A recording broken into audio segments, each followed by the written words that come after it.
आज राज्य मंत्रिपरिषद की बैठक मुख्यमंत्री विष्णुदेव साय जी की अध्यक्षता में संपन्न हुई है। बैठक में अनेक महत्वपूर्ण निर्णय लिए गए हैं, जिनमें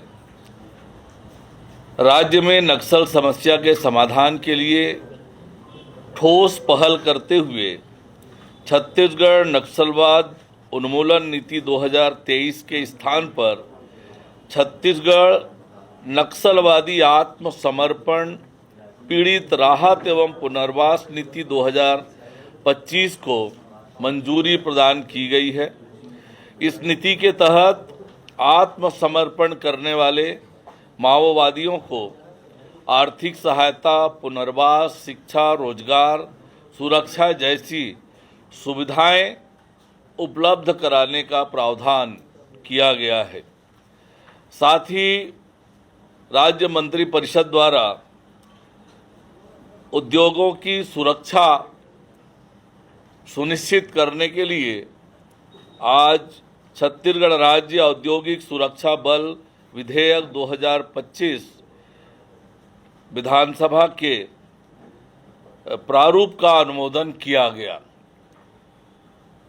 इसी तरह से छत्तीसगढ़ सहकारी सोसाइटी संशोधन विधेयक 2025 के प्रारूप का भी अनुमोदन किया गया है। साथ ही छत्तीसगढ़ निजी विश्वविद्यालय स्थापना एवं संचालन संशोधन विधेयक 2025 के प्रारूप का भी अनुमोदन आज मंत्रिपरिषद में किया गया। माननीय मुख्यमंत्री जी ने 27 फरवरी को फिल्म छावा को राज्य में टैक्स फ्री करने की घोषणा की थी। मंत्रिपरिषद द्वारा मुख्यमंत्री जी के घोषणा के अनुपालन में फिल्म छावा के प्रदर्शन पर प्रवेश हेतु देय राज्य माल एवं सेवा कर स्टेट जीएसटी के समतुल्य धनराशि प्रतिपूर्ति किए जाने का अनुमोदन किया गया। मंत्रिपरिषद द्वारा एक और महत्वपूर्ण निर्णय लेते हुए जल संसाधनों के बेहतर प्रबंधन और वैज्ञानिक योजना तैयार करने के लिए राज्य जल सूचना केंद्र SWIC का गठन करने का निर्णय लिया गया। इसके लिए भारत सरकार के जल शक्ति मंत्रालय से समझौता ज्ञापन MOU करने की सहमति प्रदान की गई।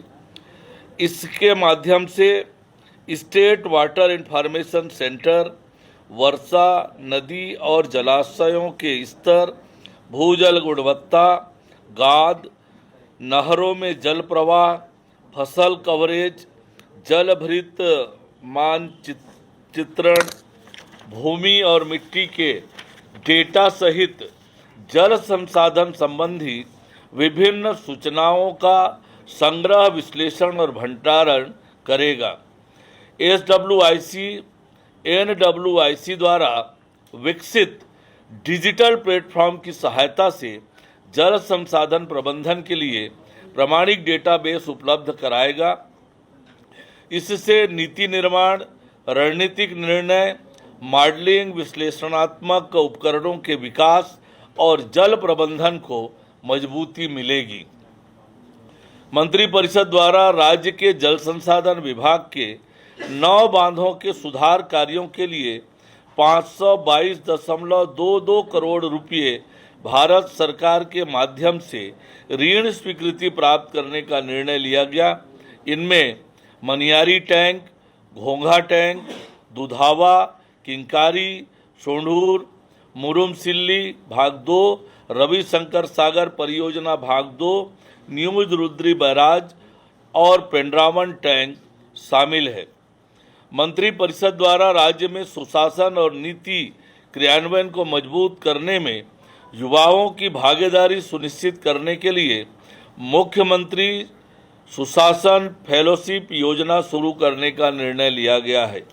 यह योजना IIM रायपुर और ट्रांसफार्मिंग रूरल इंडिया फाउंडेशन नई दिल्ली के सहयोग से सुशासन एवं अभिसरण विभाग द्वारा संचालित की जाएगी।